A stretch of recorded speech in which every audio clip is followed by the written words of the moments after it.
Bonjour, alors dans cette vidéo je vous propose tout simplement un point sur les valorisations des principales places boursières européennes et asiatiques. On va voir les États-Unis aussi bien entendu, après la récente hausse des marchés, voir un petit peu où on en est sur les différents ratios de valorisation moyens des places boursières.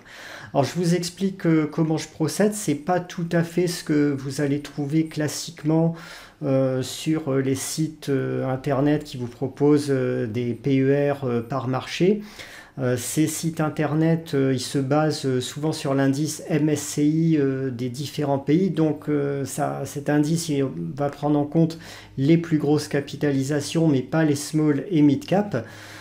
Ici, ma démarche, elle va se rapprocher beaucoup plus de ce que fait le professeur Damodaran. Donc c'est complémentaire en fait des ratios MSCI. Et ça consiste tout simplement à prendre la médiane des différentes, pour les différents ratios de toutes les valeurs d'un marché boursier. Donc je ne fais pas la distinction entre les grosses, les moyennes, les petites capitalisations. Je prends l'ensemble des valeurs, je cherche la valeur médiane, ça donne un ratio et ensuite on peut regarder, on peut comparer les différents pays entre eux à partir de ça. La méthodologie que j'ai utilisée, j'ai pris un screener qui s'appelle Quant Investing. Donc c'est un des screeners dont j'explique en détail le fonctionnement dans mes formations à l'analyse financière. Ce screener il permet de classer le marché en déciles. Donc si on veut par exemple les valeurs les moins chères sur le ratio capitalisation sur chiffre d'affaires, on va pouvoir avoir les 10% les moins chers, les 20% les moins chers, ou au contraire si vous avez envie les 10% les plus chers, etc. Donc ici je prends tout simplement la valeur médiane, donc je mets en seuil 40 et 60%. Ça me sort une liste de valeurs. Donc là, par exemple, j'ai choisi le ratio price to sales. Je choisis en pays le Japon, toujours pour donner un exemple. Et puis, vous allez voir le screener, il va me sortir une liste de valeurs, donc 689 ici. Et une fois que j'ai ces 689 valeurs, donc j'ai une liste de 7 pages d'une centaine de valeurs, je vais prendre la médiane qui va se trouver à la page numéro 4, qui va se trouver à peu près donc au niveau 345, 344, 345. Donc je prends cette médiane ici en classant le ratio price to sell par ordre croissant ou décroissant, peu importe, je me mets exactement au milieu et je reporte les différentes valeurs dans un tableau.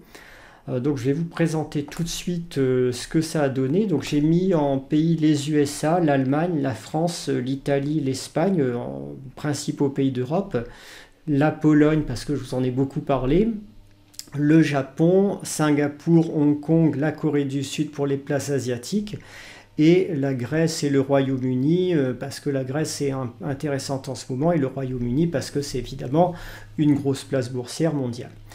Alors, ce qui saute aux yeux au premier abord, c'est la surévaluation extrême des États-Unis qui se différencie complètement des autres places. Donc, ils sont sur un ratio médian valeur d'entreprise sur EBITDA à 30. C'est considérable. Pour moi, dans mes sélections, j'essaye en général d'avoir des valeurs inférieures à 8, donc on en est vraiment très loin. Un PER moyen de moins 22,5, donc il n'y a pas de faute de frappe, c'est bien un signe négatif. Alors vous allez me demander comment c'est possible. Les sites internet qui vous donnent des PER moyens de marché, ils font en réalité, ils vont enlever toutes les valeurs déficitaires, toutes les valeurs qui font des pertes, ils vont prendre en compte que les valeurs bénéficiaires et calculer ensuite un PER moyen sur ces valeurs de bénéficiaires. Moi j'ai fait complètement différemment, j'ai laissé toutes les valeurs de l'échantillon, j'ai vraiment pris la médiane et j'ai pas cherché à savoir si y en avait là-dedans qui faisaient des pertes ou pas. Là, ça explique ce chiffre négatif. Ça veut dire qu'aux États-Unis, on a plus de la moitié des valeurs cotées en bourse qui sont en perte, qui font pas de bénéfices en ce moment. Donc ça montre quand même quelque chose, ça montre l'existence d'un certain problème là-bas. Le ratio capitalisation sur chiffre d'affaires à 2,3. Vous voyez que tout le reste de l'échantillon est largement en dessous de 2. Hein. Le plus cher ensuite, c'est le Royaume-Uni. Et tout le reste est voisin de 1 dans l'échantillon. Donc on a vraiment une surévaluation extrême sur ce ratio. Rendement sur dividende 0%, là aussi, j'ai pas fait de cadeau entre guillemets. Les sites qui vous donnent des rendements moyens sur dividendes d'un marché, ils vont considérer en général que les valeurs qui versent des dividendes. Moi, j'ai mis toutes les valeurs dans l'échantillon pour le calcul de la médiane. Et si on a 0%, ça veut tout simplement dire qu'il y a plus de la moitié des valeurs cotées sur le marché américain qui ne versent aucun dividende. C'est assez logique, hein, puisqu'on en a aussi plus de la moitié qui sont en perte. Et le ratio capitalisation sur capitaux propres qui est à 2,2, donc on est largement au-dessus du niveau de 1 qui correspond à un niveau normal d'une valeur qui capitalise à peu près à la hauteur de ses capitaux propres en moyenne.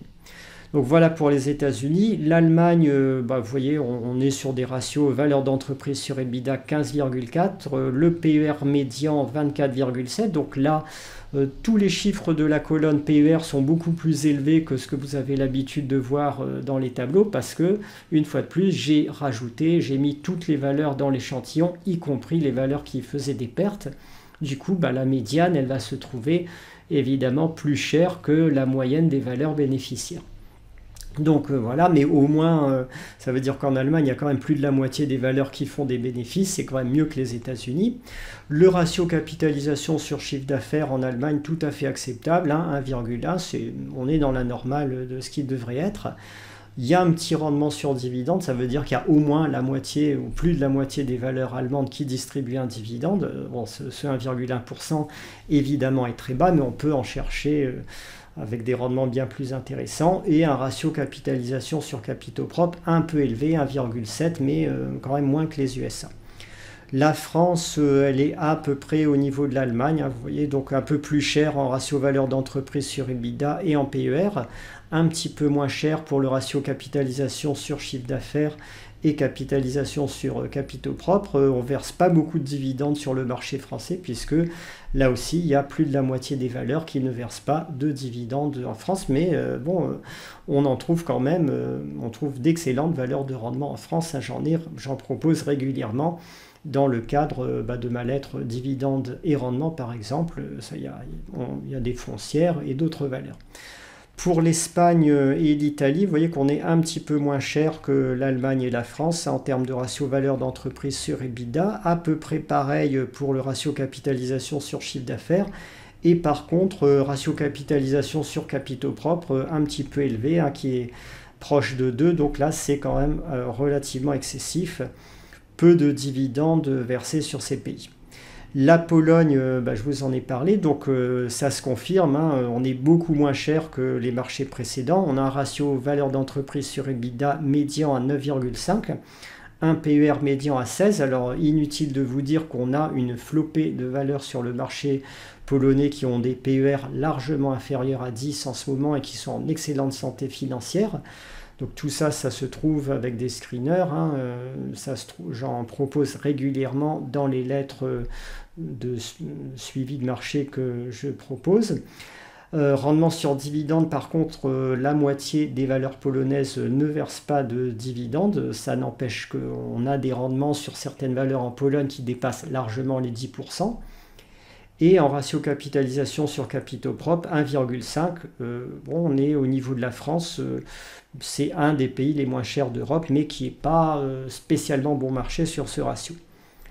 Après, on a un cas très intéressant qui est le cas du Japon. Alors le Japon, en fait, c'est le pays globalement le moins cher de l'échantillon, hein, si on considère la moyenne de tous les ratios.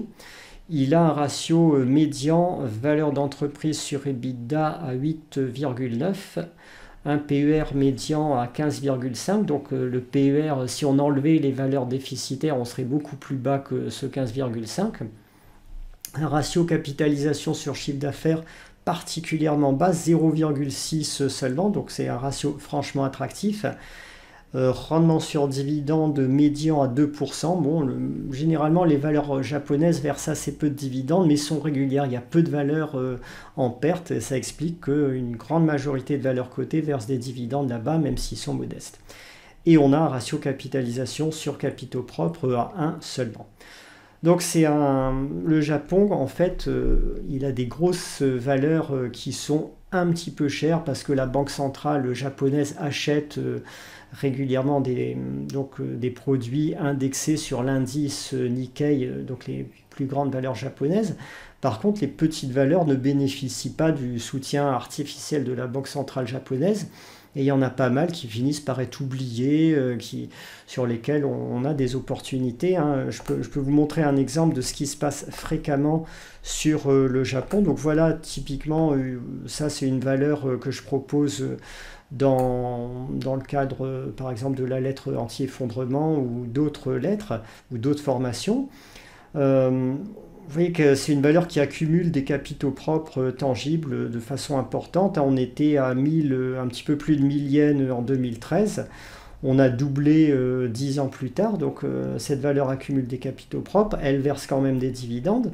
Et dans le même temps, bon, le cours de bourse depuis 2020, il stagne, il ne suit pas la hausse des capitaux propres de la valeur. Et après, fréquemment, on observe une phase de rattrapage quand il y a ce phénomène qui se produit.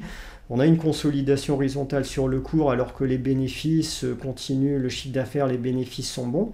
Et ensuite, le cours rattrape le retard. Mais vous voyez qu'on a une décote importante ici sur capitaux propres et c'est caractéristique de nombreuses small caps japonaises. Donc voilà pour le Japon. Les autres pays asiatiques ne sont pas mal placés du tout en général sur deux ratios, sur le ratio capitalisation sur chiffre d'affaires. Donc Singapour, Hong Kong, Corée du Sud, on est à un niveau de 1. Sur le ratio capitalisation sur capitaux propres, il y a des bons capitaux propres en général sur les valeurs asiatiques, donc là aussi Singapour, Hong Kong, Corée du Sud sont souvent des valeurs qui ont beaucoup de capitaux propres tangibles, qui peuvent même décoter sur actifs nets liquides, donc qui ont des caractéristiques défensives intéressantes, qui ont sous-performé le marché comme beaucoup de marchés émergents depuis une dizaine d'années, mais qui ont un bon potentiel de rattrapage sur les années qui viennent. Au niveau du ratio valeur d'entreprise sur EBITDA, vous voyez qu'il est relativement correct, il n'est pas bas. Hein. On ne peut pas dire qu'un ratio valeur d'entreprise sur EBITDA 14 par exemple, c'est un niveau bas. Dans mes sélections, j'en ai de très nombreux avec des ratios qui sont inférieurs à 5. Mais bon, on va dire que c'est à peu près comparable au ratio européen. La Grèce maintenant se distingue nettement de l'échantillon, donc il y a des choses intéressantes en ce moment sur la Grèce, très clairement.